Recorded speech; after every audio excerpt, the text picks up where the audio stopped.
சோத்தரிக்கிறேன். இந்த புதிய மாதத்துக்குள்ளாக நம்ம கடந்து போகிறோம்.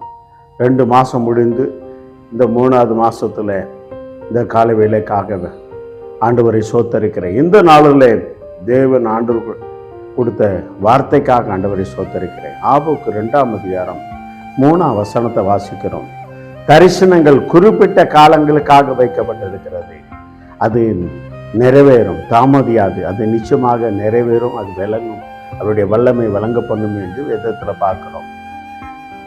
இந்த வார்த்தை கேட்டு சகோதரனே சகோதரியே, உன்னுடைய வாழ்க்கையில கொடுக்கப்பட்ட தரிசனங்கள் குறிப்பிட்ட காலங்களை விளங்கும். அது மாறாது, அது என்னைக்கும் மாறாது.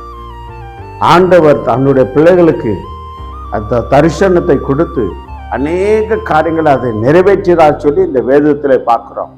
ஆபிரகாமுக்கு தரிசனம் ஆனார் என்று வேதத்தில் பார்க்கிறோம். ஈசாக்குக்கு, யாக்கோப்புக்கு, நம்முடைய முற்பிதாக்களுக்கு, தேசத்தில் வாழ்ந்த அநேக ஜனங்களுக்கு அவர் தரிசனமானார் என்று பார்க்கிறோம். அந்த தரிசனம் அது நிறைவேறினது என்று சொல்லி வேதத்தில் பார்க்கிறோம். அப்போ உங்களுக்கும் எனக்கும் ஆண்டவர் தரிசனம் கொடுத்துருவார் என்றால் நிச்சயமாக அந்த தரிசனம் நிறைவேறும். அது குறிப்பிட்ட காலங்கள் வைக்கப்பட்டிருக்கிறது. ஆண்டவர் ஆபிரகாமுக்கு கொடுத்த பொழுது இந்த தரிசனம் கிட்டத்தட்ட 25 வருஷம் கழிச்சு அதை நிறைவாக்கினார் என்று வேதத்தில் பார்க்கிறோம். அதை நிறைவாக்கி அவங்க வாழ்க்கையில் அதிசயங்கள் செய்தார். இந்த நாட்களில் சிலருக்கு 1 வருஷத்துல நிறைவேறும், சிலருக்கு 2 வருஷத்துல, சிலருக்கு 1 மாசத்துல நிறைவேறும், 1 நாள்ல கூட நிறைவேறும். தேவ பிள்ளைங்க, இன்னைக்கு உங்களுடைய வாழ்க்கையில உங்களுக்கு கொடுக்கப்பட்ட தரிசனம் நிறைவாக போகிறது. ஆண்டவர் என்னென்ன தரிசனம் கொடுத்திருந்தாதோ அதை நிறைவாக்க வல்லவராய் இருக்கிறார்.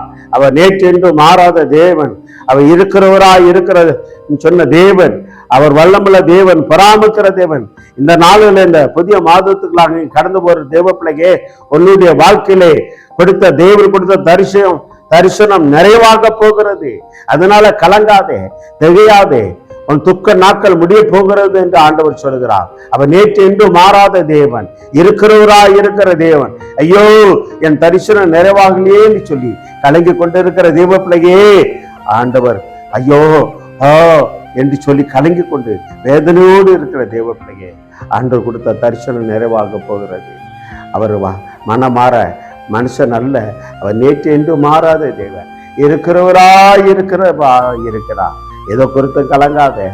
ஒளித்து கொடுத்த தரிசனம் நிறைவாக்க போகிறது. உன் குடும்பத்துல உனக்கு கொடுத்த வாக்குத்தத்தை நிறைவாக்க போகிறது. உன் பிள்ளைகள் கொடுத்த அந்த தரிசன வாக்குத்தத்தை நிறைவாக்க போகிறது. உன் தொழில, படிப்புல என்னென்ன காரியங்கள் இருக்கிறதோ எல்லாம் தேவன் நிறைவாக்க போறார். குறிப்பிட்ட காலங்கள் வந்து இருக்கிறது. இந்த வார்த்தை கேட்டுக்கொண்டு இருக்கிற தேவனுடைய பிள்ளையே, சகோதர சகோதரிய, இப்பொழுது நாம ஆண்டவருடைய கரத்துல ஒப்பு கொடுக்க போறோம். ஆண்டவரே, என் தரிசனத்தை நிறைவாக்க போறதுக்காக சோதரம். குறிப்பிட்ட நேரங்களிலே அந்த தரிசனம் நிறைவாக போகிறது. நம்முடைய வல்லமை வழங்க போகிறது. I can to Lord take a name of Jesus. இந்த வார்த்தை கேட்டுக்கொண்டு இருக்கிற நம்முடைய பிள்ளைகள் மேல் நம்முடைய வல்லமை கடந்து வருவதாக, நம்முடைய வல்லமை கடந்து வருவதாக. இந்த புதிய மாதத்துக்குள்ள கடந்து வைக்கிற பிள்ளைகள் எதிர்பார்ப்போடு கடந்து வைக்கிற அப்பா, பிள்ளைகளுடைய எதிர்பார்ப்பை எல்லாம் நிறைவாக்குவீராக. பிள்ளைகள் கொடுத்த வாக்குத்தத்தம் அந்த தரிசனத்தை நிறைவாக்குவீராக.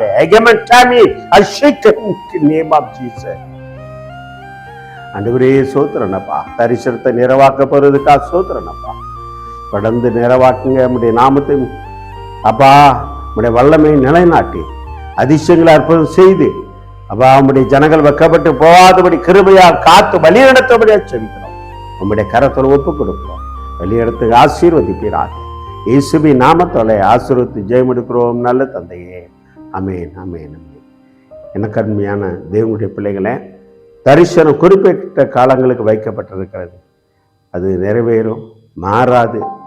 அந்த நிச்சயமாக உங்களுடைய வாழ்க்கையில இந்த மாதத்தில் உங்களுக்கு அவர் ஆண்டவர் கொடுத்த தரிசனங்கள் எல்லாத்தையும் அவர் நிறைவாக்க போறார். அல்லேலூயா, அல்லேலூயா, ஸ்தோத்திரம்.